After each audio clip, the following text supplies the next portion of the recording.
वो स्कूल से झूठ बोला उसने। कैसे कितना बर्ताव किया होगा उन लोगों ने उसके साथ। किस तनाव, किस डर, किस मुसीबत से गुजरी होगी हमारी बच्ची। अनर्थ हो जाता अक्षत के पापा, अनर्थ। और आप कह रहे हैं कि मुसीबत टल गई। अंकल, मेरे कहने का वो मतलब नहीं था। मैं तो बस ये कह रहा था कि ईशाना ठीक ठाक घर आ गई। आपको पता है अक्षत के पापा, मैंने आप जैसे आदमी के साथ अपनी जिंदगी के 19 साल कैसे गुजार दिए।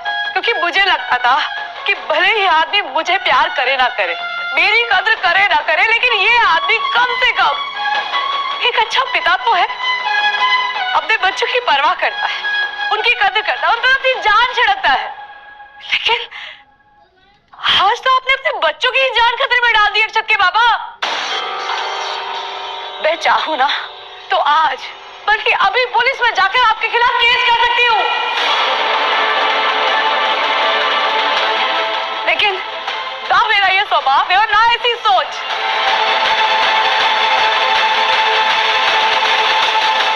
हेल मंगल, अब तुम कुछ ज्यादा ही नहीं बोल रही हो।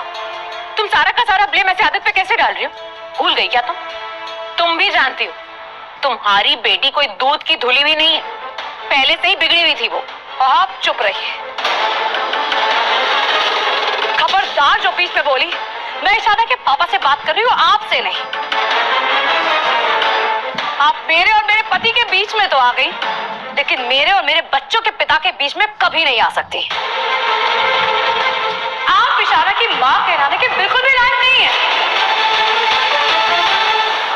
पता भी है मां क्या होती है। जब एक चिड़िया के बच्चे उड़ना सीखते हैं, तब उनके आगे पीछे हर पल उनकी मां होती है। जब बच्चे गिरते हैं ना, उनको गिरने से बचाती है, संभल कर फिर उड़ना सिखाती है।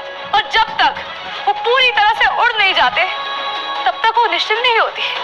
लेकिन आपको तो लगता है ईशाना की कोई चिंता ही नहीं है। मंगल, ये सब बातें अभी मत करो। क्यों ना बोलूं? अब नहीं बोलूंगी तो कब बोलूंगी? वैसे देखा जाए तो ये सवाल आपको पूछना चाहिए सौम्या से। उस दिन आपने मुझे तो बड़े मजे से कह दिया था कि ईशाना का सब कुछ सौम्या देखती है। तो अब सौम्या जवाब देने से क्यों घबरा रही है?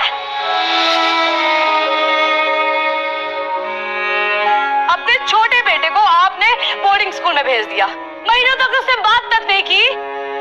कैसा होता है पिता? अरे आपकी बेटी जो कि इतनी नाजुक उम्र में है, उसकी कोई खबर नहीं है आपको। वो झूठ बोलकर स्कूल का प्रोग्राम बीच